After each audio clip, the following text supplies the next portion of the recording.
So I'm excited to tell you about some of the musical things that you could check out in the new Braunfels area. I want to give you a sense of the music scene by featuring a bunch of different venues in that area.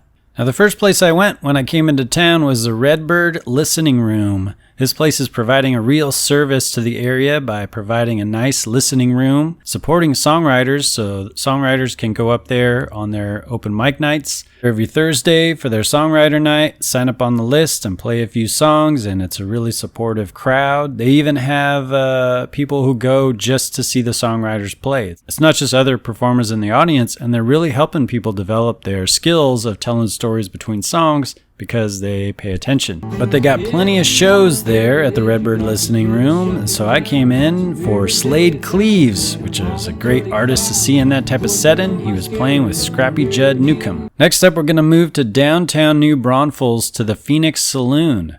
Phoenix Saloon is pretty cool because you can kind of sneak over there for lunch, and they got performers playing there at noon sometimes, so you can actually catch some music. Feels like a real musical scene.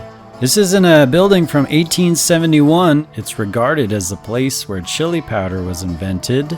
That is, crushing up and drying chilies so that they last longer. And so you got to order that chili there, and it's really good, and I'm now a chili snob, so I know when I'm tasting good chili and when I'm not. They say that the place is haunted because there was a suicide by the man who constructed the building, and I think a few other accidents that happened in the building. Now, Tony Taylor was playing when I showed up for some chili at lunch, and he was really good, and I had such a nice time. And in the back, they were setting up music for later from the School of Rock, where the Waves came on, and they were really rocking. Next up, a short walk from the Phoenix Saloon is the Pour Haus, and that can be a fun walk when it's nighttime and drunk folks are out in the tourist season.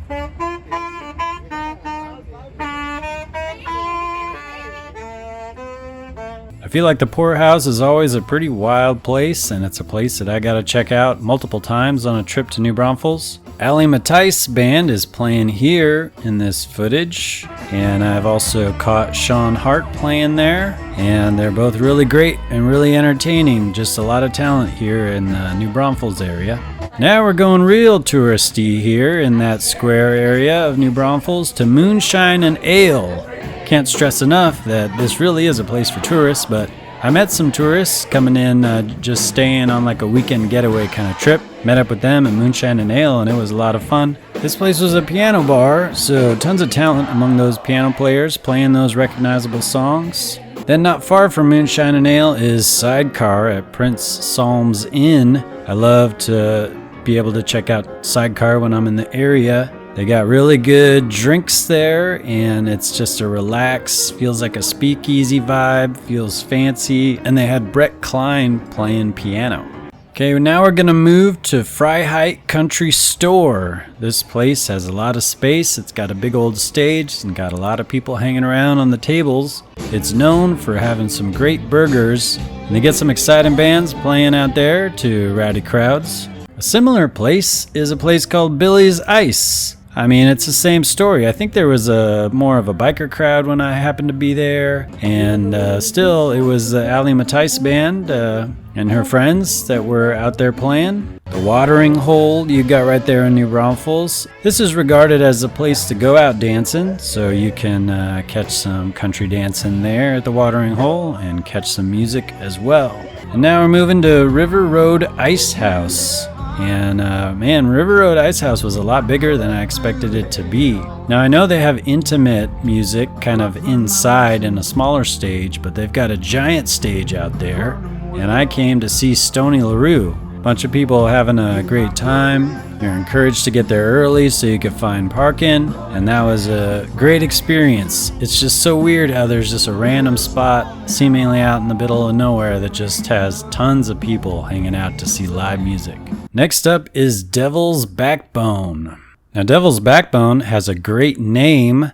It's also got a kind of great history and mystique that surrounds it. They also put up some murals outside, so I found that new Jerry Jeff Walker mural that they had. And Todd Snyder's a big piece of this place because he played here frequently, and he wrote his song, The Story of the Ballad of the Devil's Backbone, obviously about the Devil's Backbone Tavern. And what I found out about the place is that it truly is special. It's one of the best venues that I've experienced while being in Texas. The excitement, the people were just very welcoming. They let me sit at the table with them and kind of talkative, and we all had a good time checking out the show. Jason Eady was playing, and I think that his performance and the way that he kind of captured the crowd was a big piece of why the Devil's Backbone was such a great experience. And last but probably most famous, definitely the one that people will tell you about the most, is Gruene Hall in Gruene, not too far from the town of New Braunfels. They've got a bunch of famous people there in Gruene Hall that shows you all the famous people there who've played it. Got their photos on the wall. They even tell you that George Strait's album cover took place at Gruene Hall. So you got Joe Ely there, and John Prine, Merle Haggard, Towns, Guy Clark.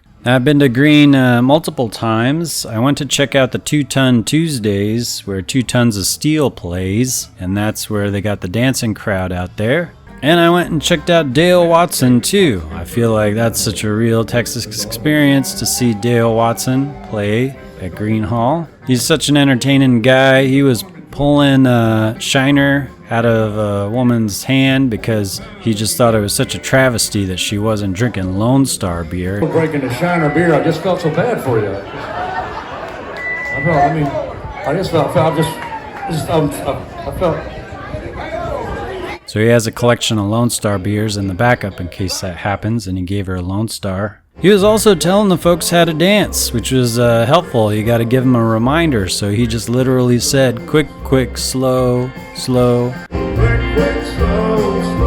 But I got a message for you, Dale Watson. A lot of the Texas dancing that they do around even this area and San Antonio and around Houston is not quick, quick, slow, slow. It's more like step, step, step, hold, step, step, step, hold. Now, I'll tell you what, that's kind of a complicated pattern to dance to, just in terms of bringing moves out. And I hope this quick, quick, slow, slow, simple pattern continues on. So thanks for trying to support that, Mr. Dale Watson. So that's an overview of the music scene of the New Braunfels area. Hopefully you get a sense of some cool places that you'd want to check out. I know I had a great time checking them out, and just making this video forced me to remember these experiences, which I remember fondly. I post a bunch of videos about the Texas music scene on my YouTube channel, so be sure to check out that whole collection on my channel. Hit that subscribe and the bell button to stay tuned on my posts. Let me know in the comments what else I need to check out, and thanks for your support.